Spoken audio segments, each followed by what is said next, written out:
안녕하세요, 학부모님. 저는 동부사랑교회에서 교육부를 섬기고 있는 하신원 목사입니다. 이번 학부모 세미나는 다른 때랑 조금 다르게 준비를 해봤습니다. 다른 때는 외부 강사를 모시고 진행을 했었는데, 이번에는 특별하게 우리 교회 사역자분들 한 분 한 분을 모시고 각 아이들의 또 연령대에 맞는 라이프 스테이지에 대해서 배워보고 또 부모님 역할에 대해서 알게 되는 그러한 시간을 가지려고 합니다. 저희가 이 세미나를 준비하면서 묵상한 말씀이 있습니다. 누가복음 2장 52절 말씀인데요. 제가 한번 읽어드릴게요. 예수는 그 지혜와 그 키가 자라가며 하나님과 사람에게 더 사랑스러워 가시더라 라는 말씀이 있습니다. 예수님도 아기로 이 땅에 태어나셔서 어른이 되시기까지 성장 과정을 거치신 건데요. 그런데 여기 이 구절에 보면 5가지 분야, 5가지 나눠진 그런 성장 요소들이 있습니다. 첫 번째는 Jesus grew in wisdom, mental and emotional. 그 부분에 대해서 예수님이 자라나셨고요. 그 다음에 stature, physically 자라나셨고요. 그 다음에 in favor with God, spiritually 자라나셨고요. and man, socially 자라나셨습니다. 이것과 같이 이 신앙을 배경으로, 이 티오리를 배경으로 우리가 각 연령대에 맞는 라이프 스테이지에도 각 분야별로 mentally, emotionally, physically, spiritually, socially 자라날 것이라 예상하고 또 그렇게 준비를 했습니다. 그래서 부모님들이 우리 아이들 생각할 때 이 아이는 지금 왜 이렇게 뭐에 대해서 성장하고 있지? 또 어떤 부분에 있어서 우리가 가르쳐야 하지? 라는 그러한 고민이 들 때가 참 많은데요. 그렇기 때문에 각 사역자별로 7분씩 딱 7분씩 그 아이들의 라이프 스테이지의 특징과 또 부모님이 어떻게 이 아이를 지도하면 좋을지에 대해서 나눠 드리려고 합니다. 그런데 우리 아이의 연령대뿐만 아니라 다른 아이의 연령대도 한번 알아보시고 들어보시는 것이 참 중요합니다. 왜냐하면 어찌됐건 우리 아이는 계속해서 자라날 것이기 때문이에요. 그리고 또 누적성이라는 개념이 있는데 우리 아이가 그 나이 때 성장하지 못한 부분이 있다면 다시 그때로 돌아가서 누적성, 건강하게 자랄 수 있는 아이가 될 수 있도록 우리 부모님께서 그걸 유의해 주시고 기억해 주시고 이 강의를 듣는 내내 그렇게 그런 마음으로 열린 자세로 들어주시면 감사하겠습니다. 7분씩밖에 안 되니까 조금 빠르다 여겨지실 수도 있는데요. 유튜브에도 동일한 영상을 띄우겠습니다. 계속 반복적으로 봐주시고 우리 사역자들 한 명 한 명 열심으로 준비했으니까요. 열심히 들어주세요. 끝나고 Q&A 시간도 있습니다. 감사합니다.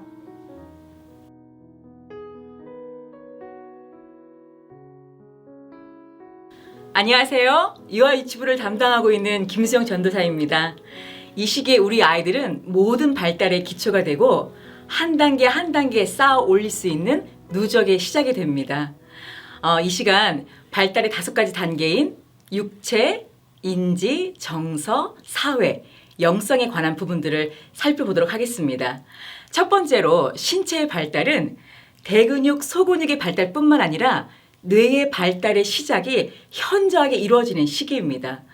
영유아기의 뇌의 활동이 방치가 되고 있는 아이들은 잘 교육된 아이들에 비해서 그 뇌의 양이 현저하게 작다는 보고가 있습니다. 어른들의 눈높이에서 아이들의 뇌의 활동을 제한한다면 아이들은 그 무한한 활동에 대한 성장을 저해받을 수 있고 변화 또한 멈추게 될 수도 있습니다. 두 번째로 인지의 발달은 본능에 충실한 시기입니다. 이 시기에 우리 아이들은 모든 사고의 중심이 자기 중심적인 태도에서 비롯됩니다. 그러나 무에서 유를 창조하는 시기이기 때문에 아이들이 깨달을 수 있는 깨달음의 원리를 부모님들께서 예의주시하셔서 사고의 전환 기회를 이 시기에 명확히 해 두셔야 할 필요성이 있습니다. 세 번째로 정서의 발달은 아이들의 성격의 발달로 이어집니다. 이 시기에 아이들의 감정은 지극히 단순하면서도 복잡 미묘한 심리를 내포하고 있습니다. 특히 5세가 되면 정서 분화가 성인 내용의 감정과 거의 동일하다는 보고가 있습니다. 만약에 이 시기에 우리 아이들의 감정에 충분한 교감이 이루어지지 못하면 비판적이고 냉소적인 아이로 자라나게 되고요.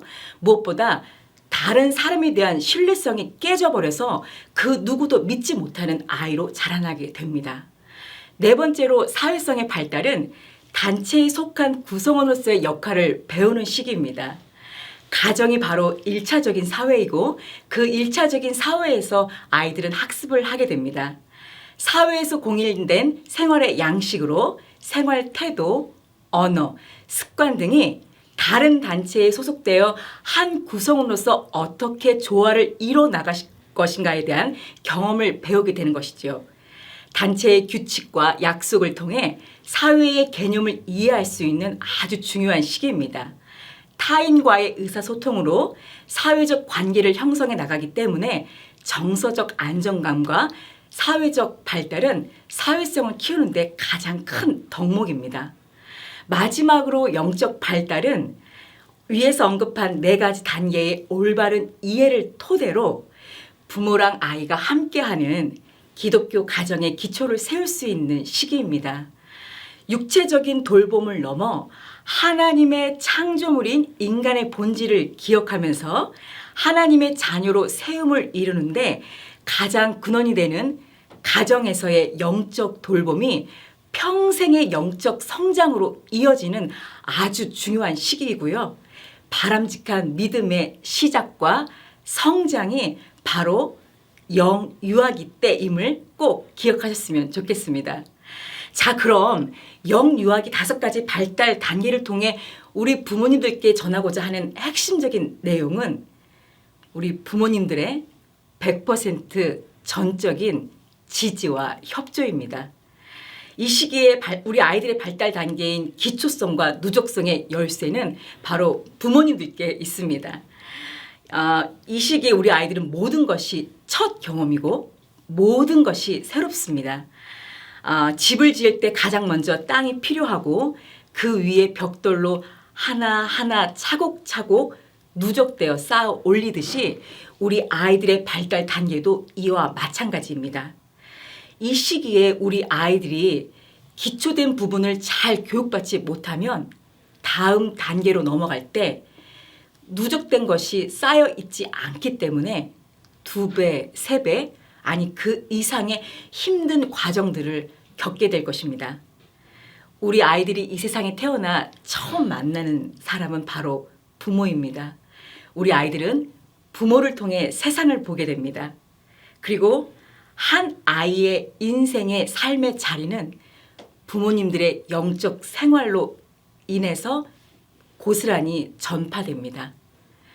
신비로운 생명의 탄생의 순간부터 그 역할을 감당해 나갈 때 많은 시행착오를 겪게 되고 또 양육에 대한 스트레스가 고스란히 아이들에게 전가될 때가 있다는 것을 저 또한 알고 있습니다.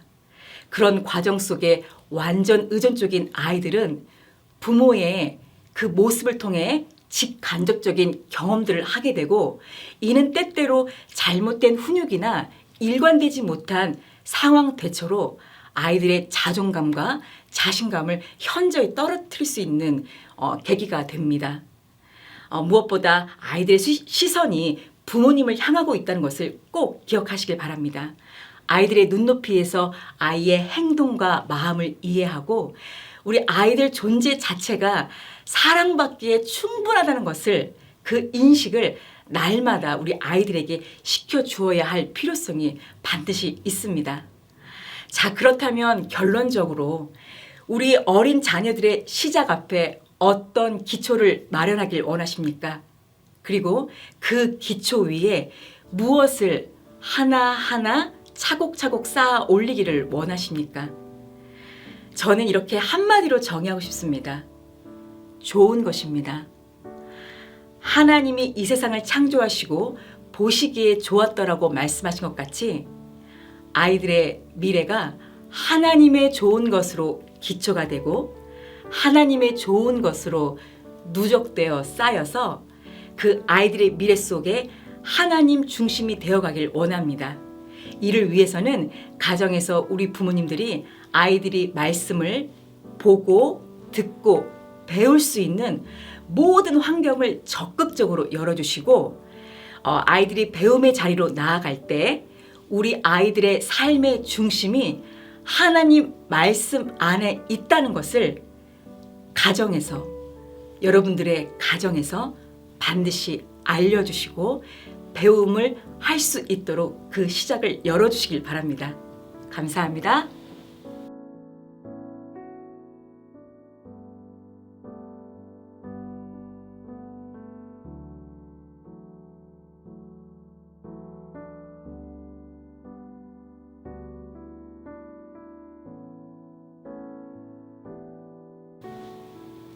안녕하세요. 동부사랑교회에서 유년부를 맡고 있는 유지원 전도사입니다.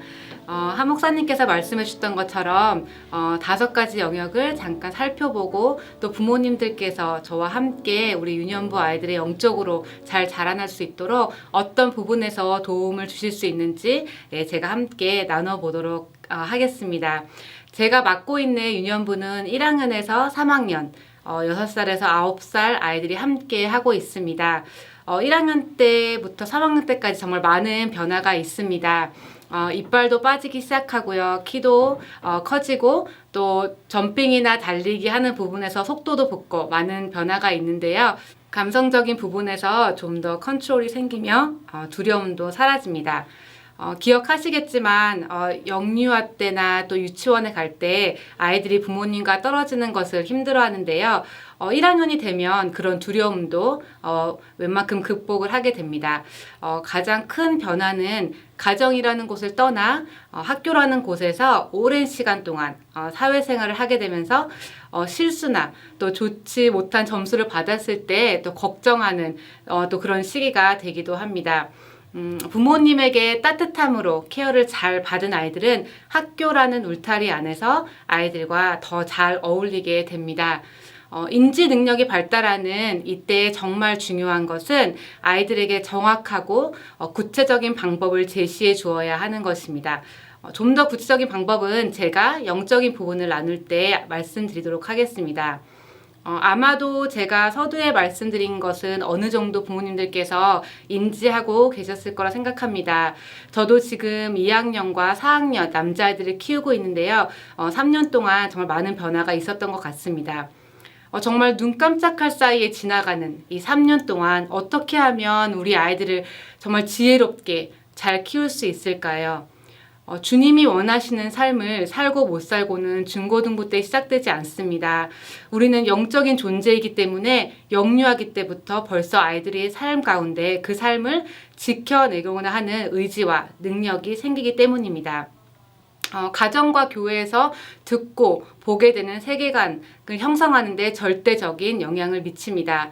제가 모든 해답을 드릴 수는 없지만 어떻게 보면 가장 중요한 한 가지를 유년부 때 온 힘을 모아서 아이들 애써주신다면 아이들의 삶의 질이나 방향이 하나님께서 원하시는 삶이 될 것이라 믿습니다. 그럼 이제 그 한 가지를 구체적으로 말씀드리고자 합니다. 그 한 가지는 바로 데일리 디보션, 매일 말씀 묵상입니다. 너무나 당연한 다 알고 있는 부분이라 생각이 듭니다.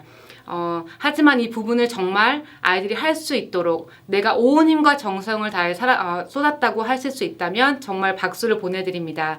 제가 우리 아이들에게 데일리 디보션을 했냐고 물었을 때 많이 듣는 대답은 전도사님 시간이 없어요. 숙제가 너무 많아요입니다.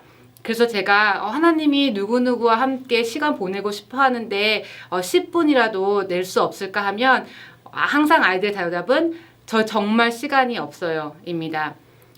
우리 아이들에게 진짜 10분이라는 시간이 없을까요? 아이들에게는 하나님과 시간 보내는 것이 우선순위가 아니라는 것을 알 수 있습니다. 유년기에는 학습을 통해 얻는 성취감이 성장의 중요한 동력이 되는 시기입니다. 이 아이가 소화할 수 있는 분량의 학습을 매일 부여하고 또 이를 달성할 수 있도록 돕는 것이 필요합니다. 우리가 학교 숙제를 머스트로 생각하고 옵션으로 생각하지 않듯이 하나님의 말씀을 묵상하는 것 또한 머스트로 되어야 합니다. 연구에 의하면 유년기에는 아이들에게 선택할 수 있는 범위를 조금씩 넓혀줘야 한다고 합니다.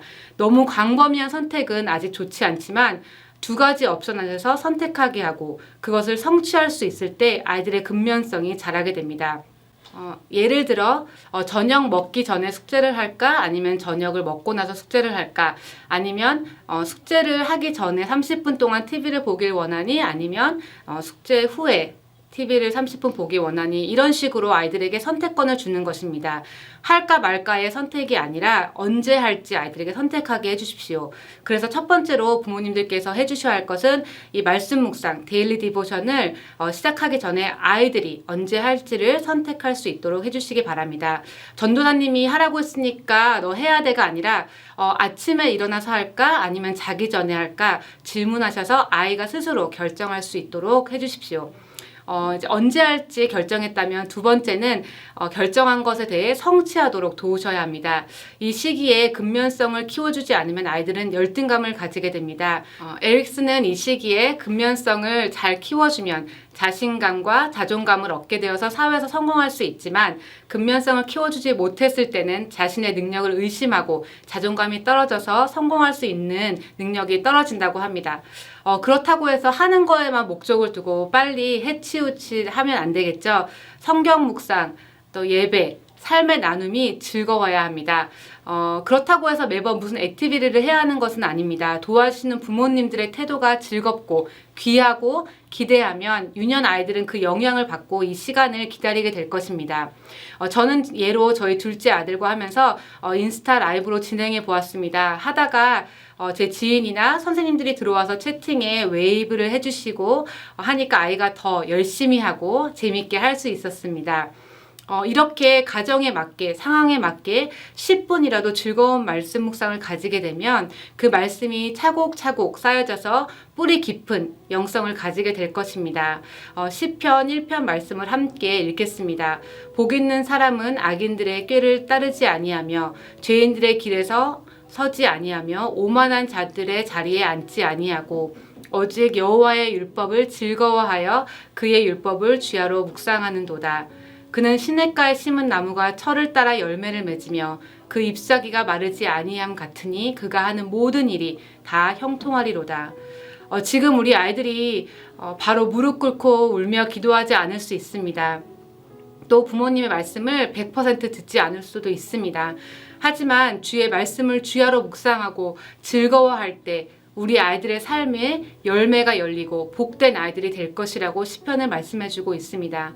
너무 감사한 것은 아직 우리 유년부 아이들은 아직 늦지 않았다는 점이죠. 우리 아이들이 이 세대 가운데 흔들리지 않고 영적인 주권을 가지고 빛과 소금의 역할을 감당할 수 있도록 부모님들 온 힘을 다하여 열심으로 목숨 걸고 아이들과 함께하는 매일 묵상 도전해 보시길 바랍니다. 감사합니다.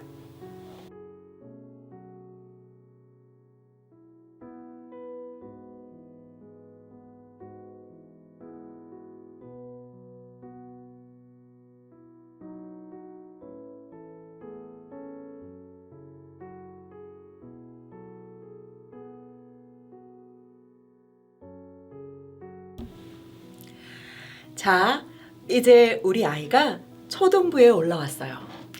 며칠 전에 우리 초등부 선생님께서 3년 전에 찍은 사진을 선생님들 카톡방에 올려주셨는데요. 4학년 때 올라온 아이를 찍으면 6학년 때 졸업할 때 사진을 찍은 거랑 이렇게 비교해 보면 아이들은 엄청나게 많은 성장을 이루게 됩니다. 초등부는 기본적으로 학자들이 이야기하기에 유년부와 초등부의 라이프 스테이지에서 이뤄야 될 발달 과제가 사실은 같다고 할 수 있습니다. 우리 유지원 전도사님께서 목숨을 걸고 라는 표현을 쓰시면서 데일리 디보션 여러분들에게 도전하셨는데요. 말씀하신 것처럼 이 초등학교 시기에는 주어진 과제를 해내고 그 작은 과제 속에 성취감을 이뤘을 때에 아이들이 자존감과 자기 효율성을 느끼게 된다고 해요.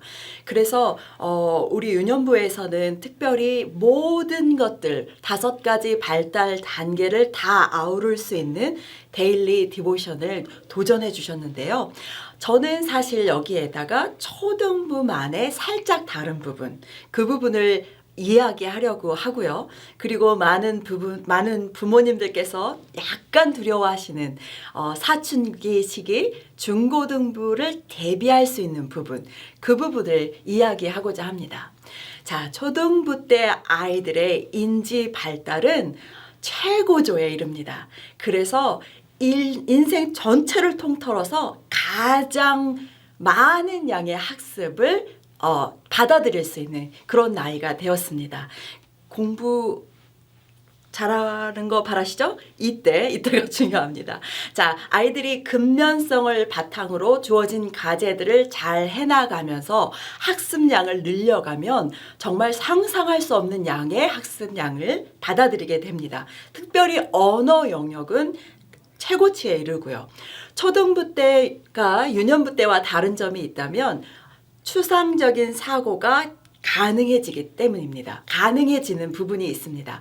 그래서 아이들은 철학적인 사고를 시작하고요.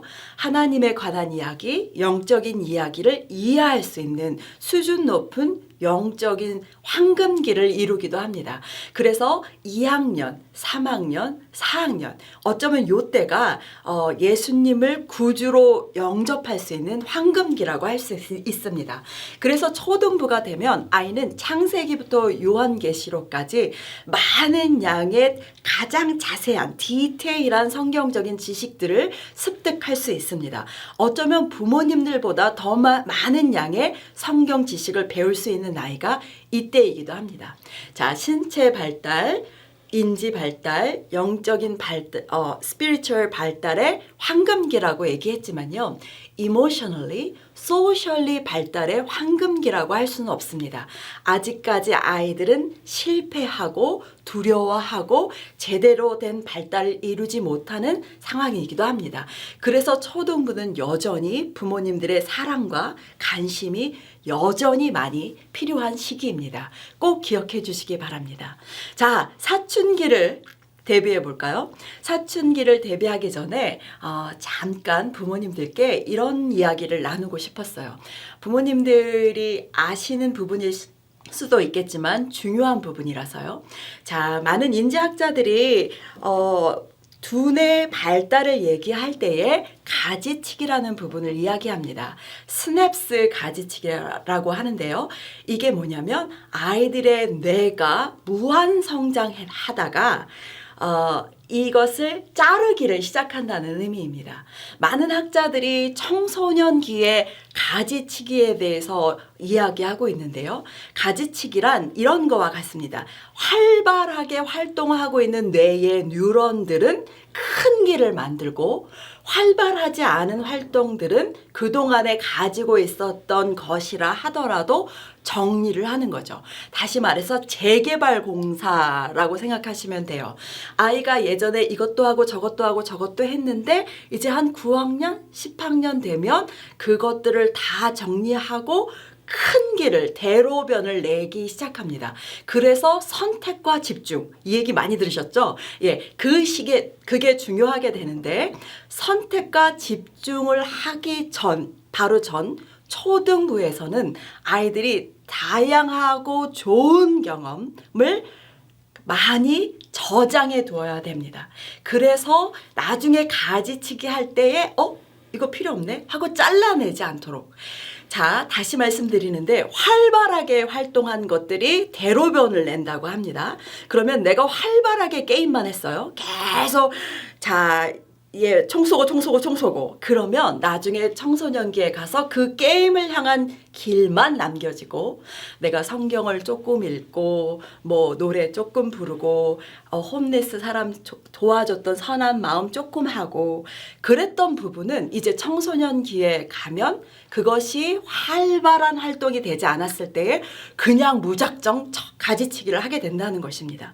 그래서 초등부 막차라고 생각하시고 다양한 경험, 다시 강조하는데 다양한 경험, 좋은 경험을 많이 해야 합니다. 부모님들은 최대한 그 기회를 제공하셔야 됩니다. 그런데 우리는 코로나라는 커다란 장벽을 만났습니다. 기회를 주기가 너무 어렵습니다. 초등부에서는 이런 것을 인지하고 아우링도 가고 홈리스 미션도 가고 멕시코도 가고 또 우리 아이들과 어울릴 수 있는 좋은 기회들을 만드는 그런 사역들을 해왔는데요.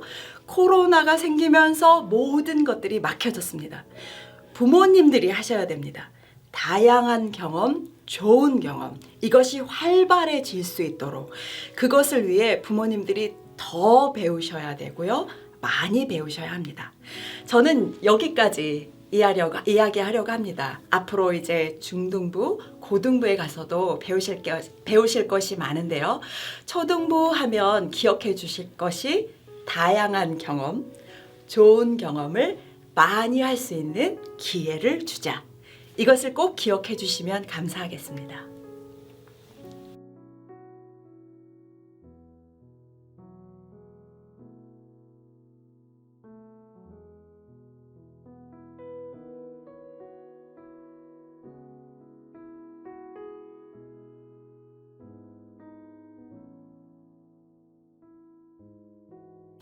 자, 이제 자녀분들이 그 어려운 성장 과정을 거쳐 이제 청소년 시기가 되었습니다. 지금까지 앞에서 다뤄주셨던 모든 성장 과정들은 이 청소년기를 위한 준비 과정이라고 해도 정말 과언이 아닐 정도로 중요한 시기이죠. 이제 중학교를 이제 입학합니다. 중2병 들어보셨는지요? 정말 힘듭니다. 미운 4살과는 또 다르게 정말 힘든 시기인데 이 중2병 잘 극복해야 하는 게 저희 숙제인 것 같습니다. 한 사람이 완전히 뒤바뀌는 그런 시기이기 때문에 중요한 거죠. 중학생, 고등학생 부모님들께서는 솔직히 살로 느끼셔서 정말 잘 아시겠지만 모든 게 혼란스러워지는 시기가 바로 이 시기인 것 같습니다. 아이가 예민해지고 또 어색해집니다. 근데 왜 그런가 봤더니 이 나이 때 티네이지 초중반에는 몸이 급속도로 성장을 합니다. 그런데 몸만 성장하는 것이 아니라 마인드도 정신적으로도 뇌적 발달도 정말 활발하게 이루어집니다. 2차 성징이라고 그러죠.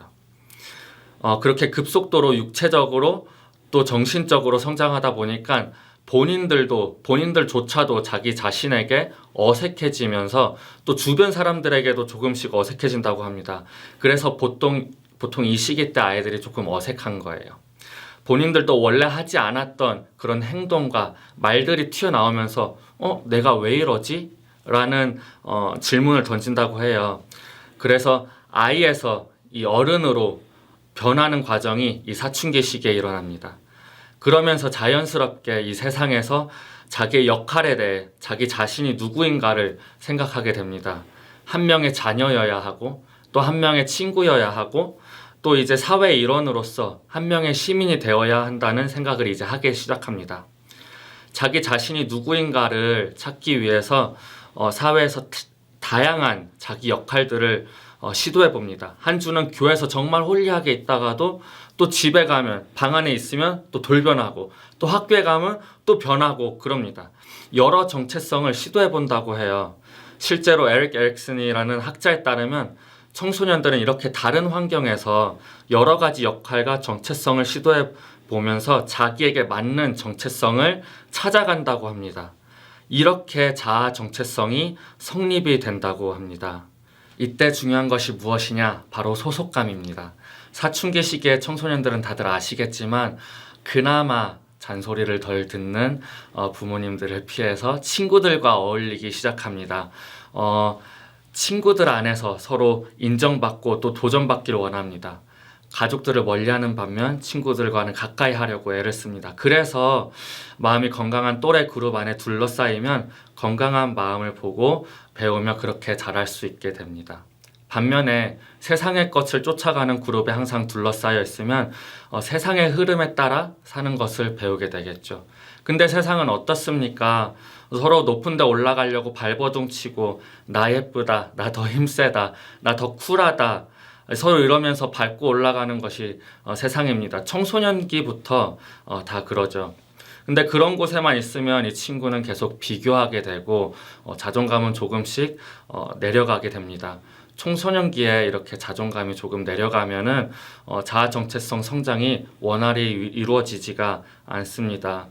그래서 그나마 건강함을 추구하려는 공동체 자녀분들이 지속적으로 노출되어야 합니다.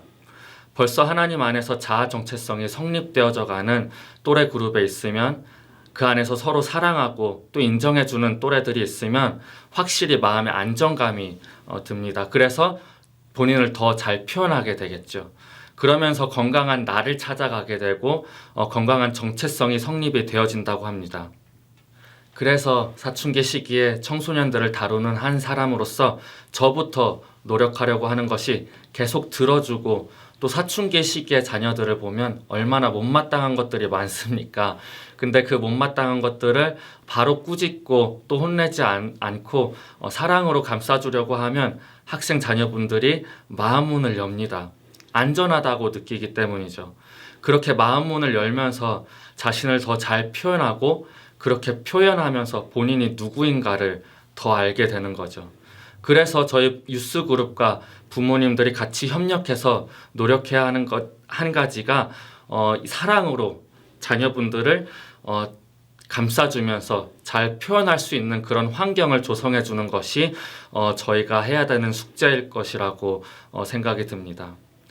또 하나 저희가 이 사춘기 시기에 친구들을 대하면서 노력해야 되는 것은 바로 대화식 또 토론식으로 배우는 것입니다. 강의식으로 배우는 것은 솔직히 청소년기에는 잘 맞지 않다고 생각하고 대학교 가서 그렇게 배워도 충분하다고 생각합니다. 청소년기는 세상에 눈이 띄어지는 시기이기 때문에 많은 것을 궁금해하고 또 탐험해보고 싶어하는 그런 시기입니다. 그런 아이들에게 정말 답이라고 인생의 답이라고 구구절절 이야기하게 된다면 그 아이들의 exploring mindset을 조금 억제하게 됩니다. 아이는 사춘기를 겪으면서 하나의 독립된 인격체로 성장하게 되는데요. 앞에 초등부에서 설명해 주신 것 같이 사춘기 전까지는 막 이제 쏘깅합니다. 그러다가 이 사춘기 시기에는 모아진 것들을 조금씩 쳐내기 시작하면서 자기 자신만의 가치관을 성립하고 만들어가는 그런 시기입니다. 이 과정에서 부모나 어른의 가치관을 강요하게 된다면 아이가 자신만의 관점을 가진 어른으로서 성장하는 것을 자칫 의도치 않게 방해할 수가 있습니다. 그래서 이 사춘기 아이들에게 좀 더 성숙한 어른을 대하듯이 의견을 물어보고 다양성을 인정해 주는 것은 어떨까요? 그러면 아이들도 그것을 보면서 부모의 다른 가치관은 틀렸어가 아닌 엄마 아빠는 그렇게 생각하는구나 라고 부모님의 가치관을 인정해 주게 될 것입니다. 바로 이것이 저희 부모님들과 저희 유스그룹이 같이 노력해야 하는 부분이 아닌가 싶습니다. 저희 유스그룹에 대해 조금 말씀드리면 주일 설교 외에 12학년을 제외한 모든 스몰 그룹 또 금요 예배는 토론식 또 대화식으로 진행을 합니다. 학생 자녀분들이 본인의 아직 흐물흐물한 가치관을 나눌 수 있고 또 배울 수 있는 그런 시간을 제공하는 것이 저희의 목표입니다. 금요 예배 때 오셔서 참관하시면 조금 보실 텐데요. 성경 공부를 합니다, 저희가. 그런데 아이들의 궁금증을 자극하면서 토론을 유도하는 식으로 진행을 자주 하려고 하는데요. 그렇게 하면 본인들도 신나서 참여하지만 그 토론 안에서 서로에게 좋은 자극이 되는 거죠. 이렇게 토론하면서 저희가 가르치려고 하는 것은 무엇이냐? 궁극적으로 하나님의 사랑입니다. 하나님이 나를 언제 어디서나 나의 모습 그대로 사랑한다는 것을 마음으로 이해한다면 아이들은 자존감이 상승하게 됩니다. 나는 하나님한테 사랑받는 사람이야. 그리고 하나님이 언제나 내 뒤에 버티고 계신다는 것을 마음으로 알면 자신감이 또 상승을 합니다. 청소년 때 이렇게 godly 자신감 또 자존감이 상승을 하면 또 무엇을 저희가 바라겠습니까? 건강한 성인이 되는 것이 한결 수월해집니다. 이것이 저희 부모님들과 중등부가 같이 노력해야 하는 부분이 아닌가 싶습니다. 아직 늦지 않았습니다. 청소년들이 저희 어른들 앞에서 안전하다고 느끼면서 외면 또는 내면을 꾸미지 않고도 사랑받을 수 있다는 것을 알면 그들은 우리 physical and spiritual 공동체, 가족 공동체 안에서 서로 좋은 자아 정체성을 만들어 갈 수 있을 거라 생각을 합니다. 청소년들 친구들을 대할 때 이런 부분에서 저희가 같이 노력했으면 하는 바람입니다. 네, 감사합니다.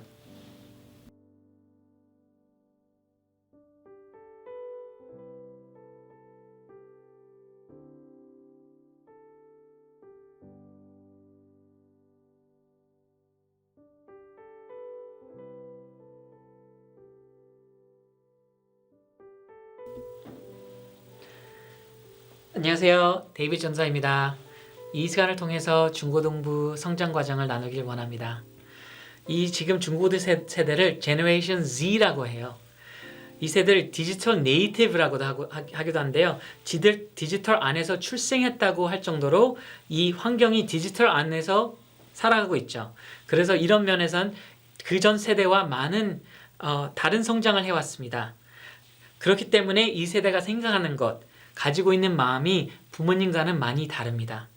그렇기 때문에 대화하고 이 세대와 연결하려면 이들이 살고 있는 세계를 이해할 필요가 있다고 생각합니다. 첫 번째, Generation Z 세대는 소셜 미디어 그리고 스마트폰을 통해서 커뮤니티를 만듭니다. 내가 따르고 내가 관계하고 내가 본받는 사람들이 페이스북에 있고요. 인스타그램에 있고 어떨 땐 게임 안에 있어요. 이들에겐 게임은 그냥 오락을 넘어서서 내가 속한 공동체인 거죠. 그리고 내가 인정받고 내가 가치성을 어디서 얻냐면 친구들이 눌러주는 like 버튼, 친구들이 보내주는 문자에서 행복을 느낍니다. 문제는 우리 자녀들이 이 디지털 속에서 생활하기 때문에 어떤 면에선 이들이 영향받고 있고 대화하고 있는 어떤 사람들과 어울리고 있는지를 알 수가 없어요. 숨겨져 있죠. 이들이 harassment 당하고 bullying을 당할 수도 있고요. 나쁜 영향을 받는데도 그게 숨겨져 있는 거죠. 두 번째 문제는 제너레이션 Z 세대는 제너레이션 B라고도 하기도 하는데요. 혼자 있는 게 너무 편한 거예요.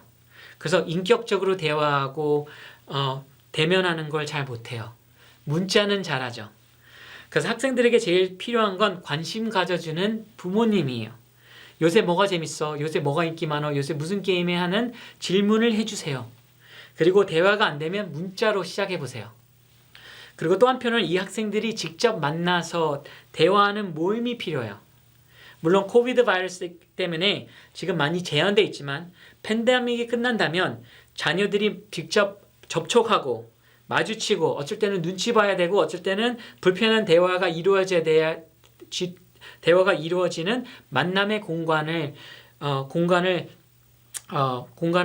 가게끔 만들어주세요. 교회가 이런 면에서 너무 중요하죠. 금요일날 만나서 저희가 토론하고요. 저희가 주일날 소그룹에서 나누는 이 시간이 너무나 중요한 거예요. 이 학생들에겐. 미래로 가면 갈수록 세상을 살아갈수록 제일 필요한 퀄리티를 커뮤니케이션이라고 하는데요. 이 커뮤니케이션이 자라날 수 있는 기회와 장소를 많이 주셨으면 좋겠습니다. 두 번째, 제너레이션 Z를 감정적으로 미성숙한 세대라고 합니다. 자라면서 힘들고 아픈 감정을 극복할 수 있는 기회가 많이 없어요. 왜냐하면 힘든 감정이 생길 때마다 스마트폰이 생겼거든요. 그래서 기다릴 필요가 없어요. 이걸 보면 돼요. 불편할 필요 없어요. 이걸 보면 돼요. 그래서 이 세대는 고민하고 힘들어하기보다는 그냥 게임에 미디어로 들어갈 때가 많아요. 그래서 어떤 면에서 이 세대는 너무 쉽게 좌절하고요. 너무 쉽게 절망하는 편이에요. 여자친구, 남자친구와 헤어지면 오랫동안 힘들어요. 그래서 이 세대가 필요한 감정을 나누고 쉐어하는 게 필요한데 이런 기회가 많이 없는 거예요. 그래서 감정의 대화를 부모님이 같이 해주셔야 돼요. 감정의 질문들을 해주세요. What are you stressed about? What are you sad about? What makes you happy? 이런 질문을 해주세요. 그리고 이런 감정의 대화가 힘드시면 도움을 받으시면 돼요. 자녀가 감정을 다스리지 못하고 정서불안 그리고 우울증이 있다면 몸이 아프면 치료받듯이 정신적 치료를 받으시면 돼요. 소아과에서 일하면서 느끼는 게 뭐냐면 백인 가정들은 이 문제가 아주 많이 오픈돼 있어요. 부모님들이 쉽게 도움을 찾아요. 그런데 한국 가정을 보면 대부분이 정신적 문제를 자주 덮어버리고 감추려 하죠. 근데 덮어놓은 감정은 언젠가는 드러나고 폭발합니다. 세 번째, 제너레이션 G는 성적 때문에 압박감으로 짓눌려 있는 세대라고 볼 수 있습니다. 많은 학생들이 스트레스, 불안감, 낮은 자존감이 학교 공부 때문이라고 해요. 교회 안 나오는 것도 학교 공부 때문이고요. 부모님과의 갈등도 학교 공부 때문이라고 해요. 그리고 성적을 위해서 너무 힘들게 싸워요. 근데 성적이 너무 위중되다 보면 많은 학생들이 수단 방법을 가리지 않고 성적을 얻으려고 하고요. 성적 때문에 많이 불안해하고 위축돼 있습니다. 근데 학생으로서 좋은 대학 가는 거 좋죠. 근데 좋은 대학 가는 것보다 더 중요한 게 있어요. 그게 뭐냐면 대학교 가서 잘하는 거예요. 대학교 가서 공부 잘하는 게 더 중요해요. 저는 좋은 대학 가서 공부 못하는 학생들 너무 많이 봤어요. 오히려 평범한 대학 가서, 보통 대학 가서 거기서 잘해서 성공한 사람들 많이 봤어요. 왜냐면 대학교 때 공부를 못하는 학생들은 파운데이션, solidified가 안 된 거예요. 학생으로서 성장하지 못한 거예요. 파운데이션이 없기 때문에 거기서 힘들어하는 거죠. 근데 중고등부 때 solidify 돼야 될 게 뭐냐면 두 가지가 있는데 공부의 가치와 배움의 자세를 찾아야 되는 거예요. 내가 이 문제를 이해하고 이것 때문에 내가 노력하려는 끈기와 이 공부를 통해서 이루려는 비전이 있는 학생은 멀리까지 가고 포기하지 않습니다. 중고등부 때 성적이 잘 안 나와도 대학교 때 잘할 수 있어요. 제가 이렇게 말할 수 있는 건 제가 그랬거든요. 저 고등학교 때 성적 잘 안 나왔어요. 진짜 잘 못했는데 솔직히 고등학교 때 저 교회를 학교보다 더 열심히 다녔습니다. 그러나 그때 하나님이 비전과 배우려는 마음을 주셨어요. 그래서 고등학교 때, 대학교 때 제가 제일 못했고 제일 힘들어했던 게 영어였거든요. 근데 영어 과목은 제가 필수적으로 항상 들었어요. 왜냐면 영어는 좋은 성적이 나오지 않았지만 배워야 했거든요. 그래서 배움을 목표로 달리는 학생은 끝까지 갑니다. 그리고 끝까지 가는 게 중요해요. 그리고 지금 시기에 제일 solidify 돼야 될 게 뭐냐면 믿음이라고 생각합니다. 믿음이 파운데이션이 있는 학생들은 보통 아이와 다릅니다. 예수님을 진정으로 예배하고 다른 아이들은 다릅니다. 믿음이 있는 자녀는 담대함이 있고요. 믿음이 있는 자녀는 비전이 있고 여유가 있어요. 물론 완벽하고 문제가 없는 건 아니지만 믿음 있는 학생에게는 흘러나온 향기가 있다고 생각합니다. 중고등부 때 성장하고 만들어져야 될 이 믿음이 가장 중요하다고 생각합니다. 이 믿음이 강요될 수는 없지만 이 믿음이 자랄 수 있도록 기회를 줄 수 있다고 생각합니다. 그게 부모님이 그리고 교회가 할 수 있는 일이라고 생각합니다. 감사합니다.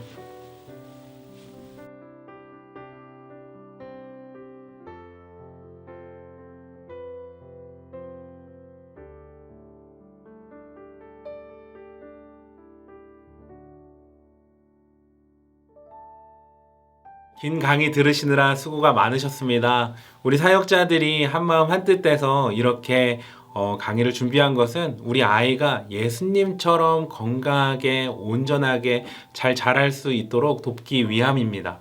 한 아이가 건강한 아이로 자랄 수 있도록 준비하기 위해서 한 마을이 필요한 것처럼 belong to family, 우리 동부사랑의 교회가 한 공동체로서 한 영혼 한 영혼을 잘 키우고 예수님께까지 자라게 하는 그러한 공동체 되었으면 좋겠습니다.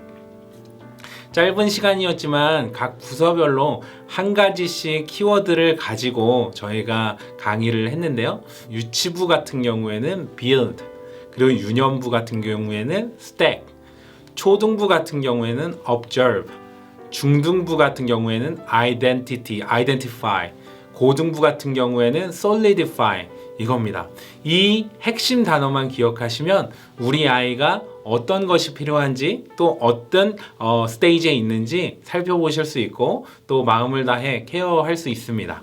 우리 사역자들이 이렇게 시간을 내어 5가지 핵심 강의를 준비한 것은 그 이유는 한 가지입니다. 코로나로 힘들고 어렵고 세상 가운데 희망이 없는 이 시대 가운데 우리도 크리스찬으로서 우리 아이 잘 키우기 위해서 맥시마이즈 한 노력을 해야 되지 않겠습니까? 부모님들의 도움이 절실히 필요합니다. 우리 함께 우리 자녀들 정말 예수 안에서 행복하고 건강한 자녀로 잘 키울 수 있도록 우리 함께 노력하고 기도하면서 우리 아이들의 멋진 미래를 향해서 같이 함께 노력했으면 좋겠습니다. 감사합니다.